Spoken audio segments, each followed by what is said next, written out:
Bismillahirrahmanirrahim. Assalamualaikum warahmatullahi wabarakatuh. Halo teman-teman semua, selamat datang kembali di channel Elgensip. Oke, di video ketiga ini kita akan membuat HTML pertama ya, yang akan kita buat di seri HTML ini. Kita akan membuat file HTML. Nah, di sini teman-teman bisa siapkan dulu foldernya. Jadi saya sudah membuat folder source code gitu ya di project video seri ini ya, seri HTML ini. Saya masuk ke folder source code. Kalau teman-teman bisa juga di data D ya, di data D teman-teman membuat folder belajar HTML gitu ya. Nah, di sini saya akan membuat folder juga ya. Satu lagi folder yaitu namanya video ketiga ya. Kita masukkan ininya 01 karena di sini kita memulai ngoding itu di video ketiga ya, jadi kita masukkan saja 01 di sini. Di sini kita masukkan video atau tutorial ya, tutorial ketiga seperti ini. Nah, teman-teman bisa drag and drop ya ke sini. Nah, ke VS Code-nya, atau teman-teman juga bisa lewat sini ya, file, open folder, kemudian pilih tutorial ketiga ya. Nah, seperti ini nanti akan ada VS Code kosongannya gitu, masih kosong. Tapi di sini ada folder ya, folder tutorial ketiga. Jadi sebaiknya teman-teman kalau mau mulai ngoding HTML atau pemrograman web atau apapun ya, dibiasakan untuk membuka foldernya sekaligus. Jadi tidak satu persatu file. Umpamanya satu ya index HTML, kemudian about HTML. Nah, jadi teman-teman jangan melakukan open file ya, sebaiknya gitu ya. Jadi open saja foldernya. Jadi semua project yang akan dikerjakan dibuka sekaligus pada VS Code gitu. Jadi ini adalah folder tutorial ketiga. Jadi nanti kita bisa membuat beberapa file sekaligus gitu, yang mana akan disimpan di folder tutorial ketiga. Oke.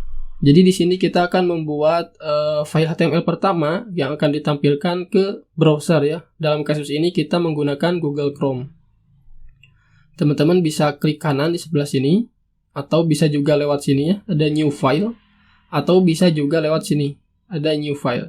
Kalau saya sudah terbiasa dengan klik kanan di sini ya, jadi klik kanan new file. Nah, di sini saya bisa masukkan index HTML.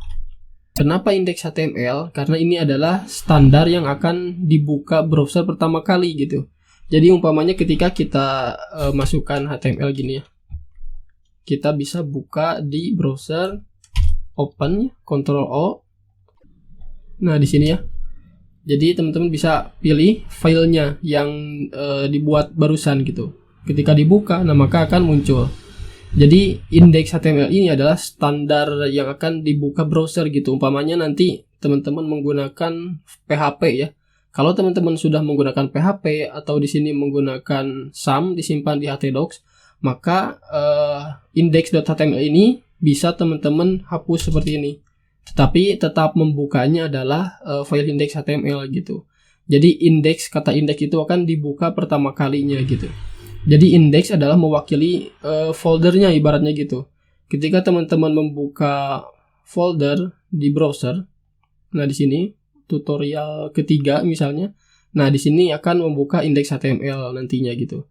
Tapi untuk di video kali ini teman-teman cukup tidak perlu memikirkan itu terlebih dahulu ya, karena ini akan secara otomatis ya. Nanti ketika teman-teman menemukan kasusnya, teman-teman insya Allah akan paham. Jadi kalau teman-teman di sini ubah juga menggunakan apa misalnya file HTML pertama ya, kita coba buka. Nah, ini kan akan error ya, karena index.html sudah dihapus. Teman-teman bisa open folder kembali, Ctrl O kembali. Nah, bukanya yang file HTML pertama. Nah, maka akan muncul sama aja gitu ya. Jadi penamaan file itu tergantung teman-teman, tetapi untuk file utama yang ada di website kita dibiasakan untuk menamakan index.html aja gitu ya. Ini untuk awal-awal, tapi nanti kedepannya teman-teman akan tahu apa alasannya dan kenapa harus index HTML gitu, atau index PHP mungkin nanti ya kalau udah belajar PHP. Oke, jadi ini adalah file HTML pertama teman-teman. Jadi kalau kita cek ya di sini inspect element, teman-teman coba inspect element. Nah, browser akan menggunakan browser akan mengenerate ya HTML-nya gitu ya. Padahal di sini kita memasukkan teks biasa gitu, plain text. Jadi sebetulnya ketika teman-teman menggunakan teks biasa ya, lalu membukanya di browser, nah itu akan di-generate menjadi sebuah HTML, jadi dokumen gitu ya. Setiap browser itu kan membuat dokumen. Jadi akan membaca dokumen karena ini HTML gitu ya. Jadi ketika teman-teman membuat teks biasa tanpa HTML juga, nah tetapi di browser akan membaca sebagai HTML gitu. Bukan membaca sebagai HTML, tetapi dibuatkan HTML-nya gitu.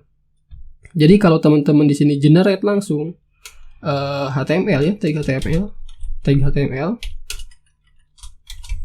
seperti ini. Lalu masukkan head, lalu body.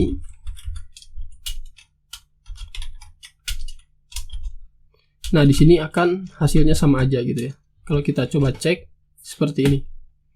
Jadi kalau sebelumnya kita dibuatkan oleh browser gitu ya, di-generate, nah sekarang kita membuatnya sendiri gitu.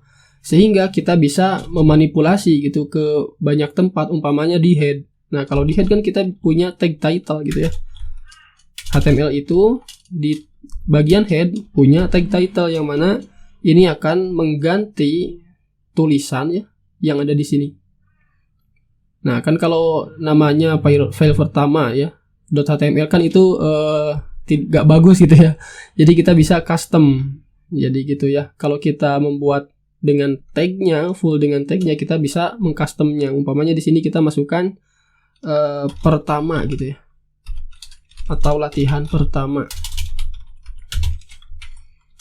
Nah, jadi di sini sudah di custom gitu. Nah, itu adalah keuntungan ketika kita menggunakan tag HTML-nya sendiri gitu. Jadi tidak secara di-generate gitu ya.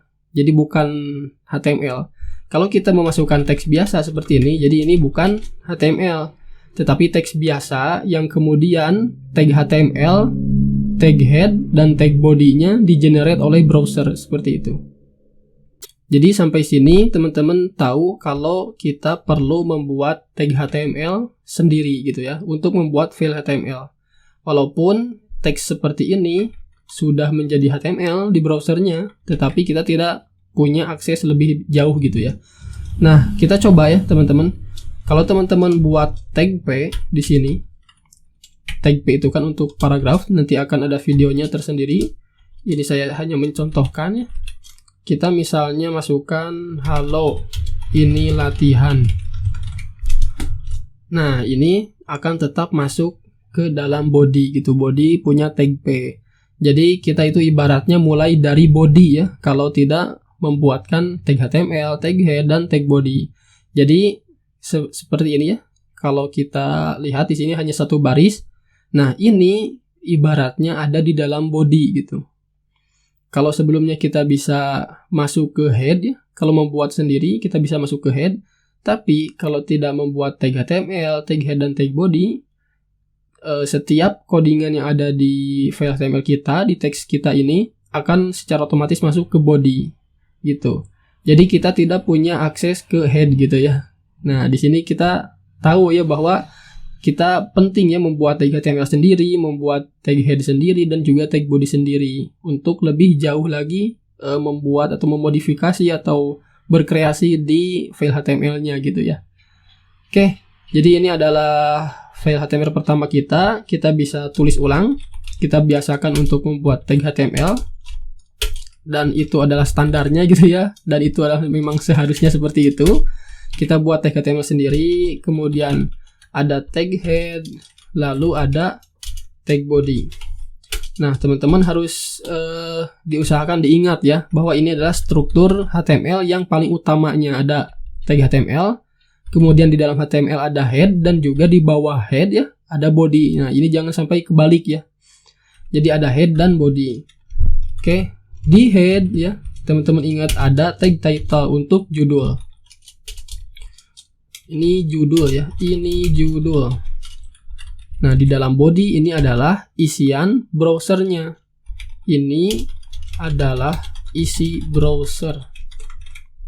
Nah, seperti ini ya. Jadi teman-teman tahu di head ya, head ada di sini. Head kita punya judul atau title yang akan dimasukkan ke dalam sini. Kemudian body adalah isi dari browsernya atau dokumennya gitu ya, di bodinya. Bingung ya, di body intinya di body di sebelah sini gitu. Jadi untuk head kita bisa mengubah title, kemudian body kita bisa isi browsernya gitu ya. Intinya seperti itu. Oke, sampai sini teman-teman bisa diingat ya urutannya. Silahkan latihan terus, urutannya ingat-ingat. Ini adalah struktur HTML yang paling utamanya. Ini masih sedikit ya, jadi ini masih harus diingat kalau bisa ya teman-teman. Untuk kedepannya kayak tag p, tag head ya. Bukan tag head, tag header gitu ya, H1, H2. Nah, itu akan menyusul gitu. Nanti teman-teman kalau lupa bisa searching juga ya. Nah, HTML ini adalah pondasinya gitu. Kalau lupa ya jangan sampai lupa gitu ya. Oke, sekian dari video ketiga ini ya. Semoga bisa bermanfaat. Wassalamualaikum warahmatullahi wabarakatuh.